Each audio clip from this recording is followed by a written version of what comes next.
تعالى عنه أنه قال: أمرني رسول الله صلى الله عليه وسلم أن أنادي بالمدينة أنه لا صلاة إلا بفاتحة الكتاب. قال: فسكت الساكت ولم يقل شيئا.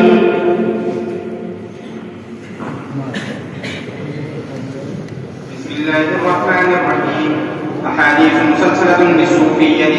قال الفقير ولي الله رفيعه وله اتصال قوي بغالب الطريق الصوفية صحبة وتلقينا وإلباسا للفقه وإجازة للإرشاد ومعرفة بطريق السلوك على رأي المتقدمين والمتأخرين جميعا. والحمد لله.